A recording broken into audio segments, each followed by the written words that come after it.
¿Qué más, Daniel? ¿Viene o no? ¿Qué es el humor para los colombianos? Qué pregunta, pues no sé. Yo creo que el humor es sobre todo una manera de resistir, al menos en Colombia. Creo que la realidad política sobre todo es tan espesa que la única manera de digerirla, de hacerla soportable, es a través del humor. Se vivía el humor en su casa todo el tiempo, me imagino. Sí, en mi casa, digamos que a ver, bueno, yo retomo y usted, para que sea más fácil editar, ¿o qué? Hágale, hágale, listo. Bueno, eh, sí, en mi casa siempre hemos entendido que el humor es una especie de vehículo, es decir, no es el mensaje, no es el chiste que hace reír, sino es una manera de decir algo que uno quiere decir. Y yo creo que eso se propagó en la familia, sobre todo por mi abuela, la mamá de mi papá. Ujú. Ella era completamente antisolemne, a ella le angustiaba mucho la solemnidad y siempre estaba vacunando cualquier situación solemne con humor. Eh, ¿Tiene algún tipo de recuerdo de, de un suceso en Colombia que se haya sumido en su casa con humor? A ver, de algún suceso en particular.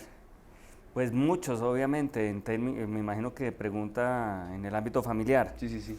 Hay muchos, me acuerdo por ejemplo de cuando mi tío Ernesto se estaba lanzando a la política, que llegó algún ajiaco de domingo de los que hacía mi abuela, que convocaba siempre a sus hijos y tal, con un afiche que acaba de sacar porque se lanzaba al Senado y el afiche decía Ernesto Samper Pisano, soluciones a la mano. Ese era el eslogan y apenas lo expuso, mi papá le dijo, bueno, menos mal, el apellido de mi mamá no es Angulo.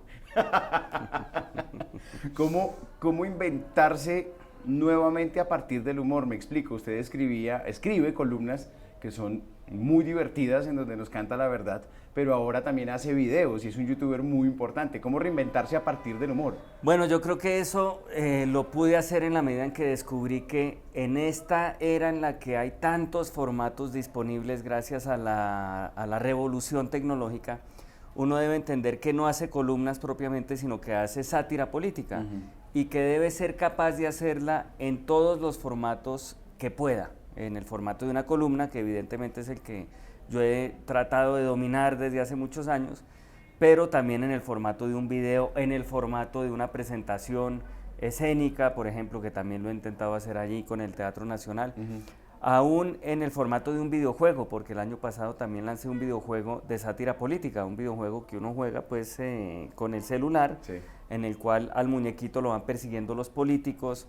Hay tres mundos, el ubérrimo, el Congreso, el Palacio de Nariño, y sale Santos y le tira mermelada, sale Uribe y le tira calumnias, y se va actualizando como si fuera una columna en la medida Ajá. en que salen nuevos personajes.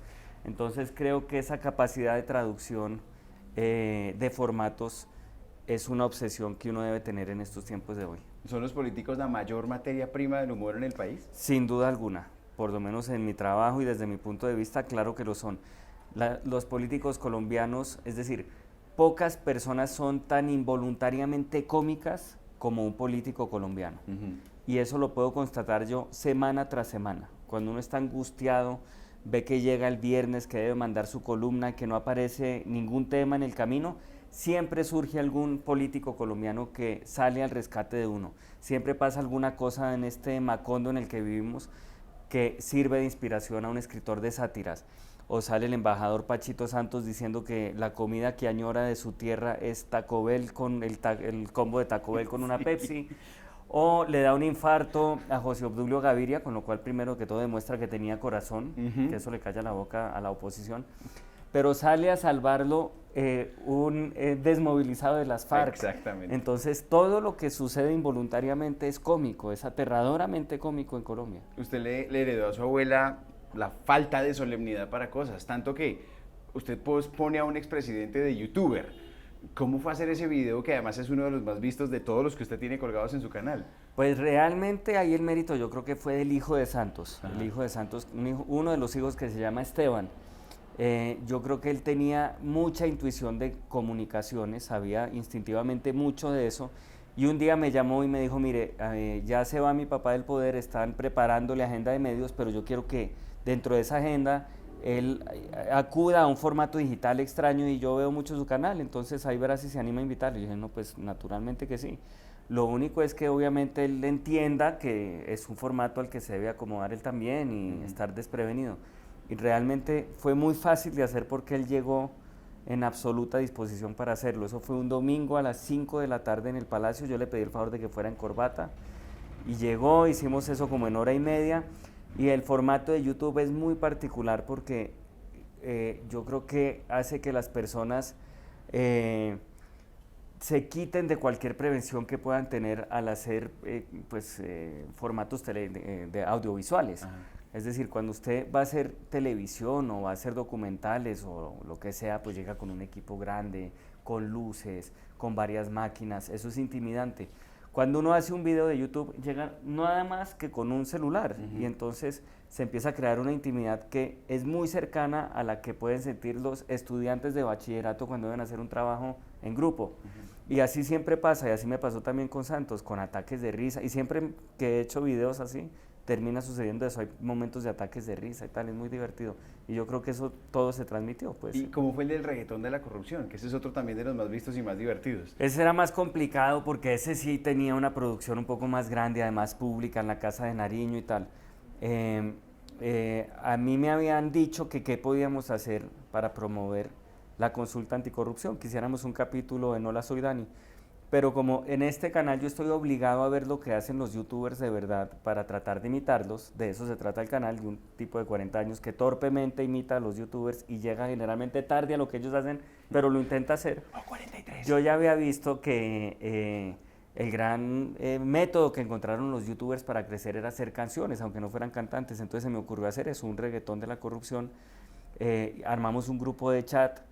Los cité un miércoles, llegaron puntualísimos, ahí de manera muy rudimentaria les pusimos los abrigos y las cosas que conseguimos en producción y lo grabamos como locos y creo que salió muy divertido. ¿Quién no le ha salido? ¿A usted le sale todo el mundo para sus videos? Pues a mí me gustaría, yo por ejemplo le he mandado razones a Paloma Valencia, me gustaría hacer un video con ella. No pierdo la esperanza de hacer un video con María Fernanda Cabal. Creo que me ha faltado tender más puentes con políticos a los que critico auténticamente, quiero decir, y también a ellos conmigo, de golpe, ¿no? Yo creo que hacer videos así, cada uno siga pensando distinto, puede ayudar a que haya unos puentes humorísticos que nos permitan soportarnos mutuamente de una manera más saludable. ¿Cuánta gente lo visita ya, Daniel? ¿Cuánta gente tiene suscrita?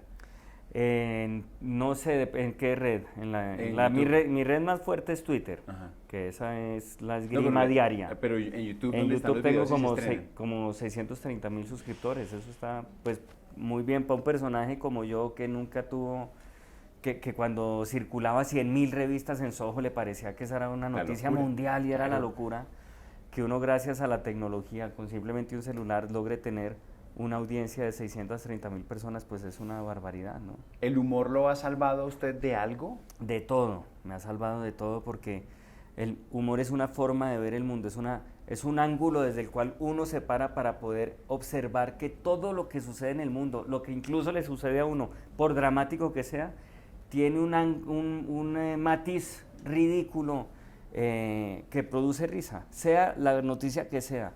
Siempre hay una manera de descubrir que bien vista es risible. ¿Eso es latinoamericano o eso es colombiano? No, yo creo que eso es universal. Yo creo que el humor el humor no es la antítesis del drama. Yo creo que es una manera también de ser dramático, digamos. Es la antítesis de la solemnidad, eso sí. No es la antítesis de la seriedad. Mi papá siempre decía que uno puede ser muy serio a través del humor. Así es. Pero uno también puede ser muy trágico a través del humor, ¿no? El humor es una forma de tragedia en determinados genios, por ejemplo en Woody Allen, ¿no? ¿Qué sería de Woody Allen y del humor de Woody Allen si no tuviera ese sentido existencialista de la vida, ¿no? Ya para terminar, ¿qué ve de humor en Colombia usted? ¿Qué consume? ¿Qué colegas? Uy, muchas cosas. Yo, mejor dicho, admiro muchísimo el humor que se hace en Colombia. Me encanta comediantes y demás, por ejemplo Antonio Sanint, lo admiro profundamente, la tele con Maure y de Francisco. Yo creo que en mi generación, por lo menos lo que ellos hacían en Monitos Animados, lo del siguiente programa, pues fue realmente una manera de descubrir que uno podía correr la cerca del humor y permitirse hacer cosas políticamente muy incorrectas, Claro. como las que hacían ellos, ¿no? Jaime Garzón, ni hablar. Yo creo que soy de una generación que fue irradiada también con la luz de Jaime Garzón, que era una forma de observar críticamente la realidad colombiana, pero siempre desde los cuchillos del humor, porque el humor también servía para atacar, él nos lo demostró.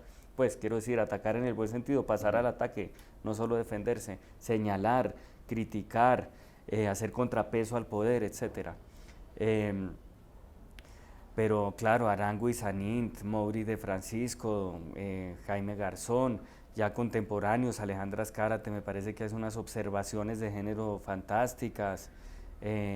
Colombia ha dado muy buenos humoristas en general. ¿A dónde vamos con el humor? ¿Qué sigue? No, yo creo que sigue siendo una forma de respirar, es decir, no creo que el humor históricamente ha sido eso. El humor históricamente ha sido una manera de vivir, de estar vivos, de asumir la realidad y así seguirá siendo siempre, ¿no? Humoristas como Emeterio y Felipe, como los tolimenses, etcétera, etcétera, hacían un tipo de humor muy valioso, pero quizás más costumbrista, ¿no? Claro. En todo caso, el humor costumbrista es muy valioso. Yo admiro mucho el humor costumbrista, me encanta, lo consumo mucho. Creo que una traducción de ese humor hoy en día sería Juan Piz González, el humor que hace Juan Piz González a través de la parodia, pues es costumbrismo, ¿no? Es contar y burlarse sobre todo de las costumbres de un gomelito bogotano de clase alta. Entonces, pues no creo que se va a hablar en términos de si hay o no hay una evolución. Creo que el humor costumbrista siempre ha existido y siempre va a ser valioso y es una forma de burlarse de uno mismo, de que la sociedad se pueda ver en un espejo deformado y se pueda reír de lo que la misma sociedad es. Al final, dejémonos de vainas, pues también era humor costumbrista, burlarse de las costumbres de una familia típica. Y eso siempre será saludable. Ya habrá otros tipos de humor, el de Garzón pues no era un humor costumbrista, evidentemente era humor de sátira política y así muchos otros. ¿Qué más puedo decir al respecto del humor? Humoristas que yo haya admirado y de los que haya tratado de aprender mucho, por ejemplo Klim, en humor escrito. Me pierdo muchos chistes de Klim porque obviamente no entiendo del todo el contexto. No le perteneció tampoco. Claro, no era un humorista, pues, perdón, era una pluma muy afilada, pero al perderme del contexto de algunas de sus columnas, pues no las termino de entender.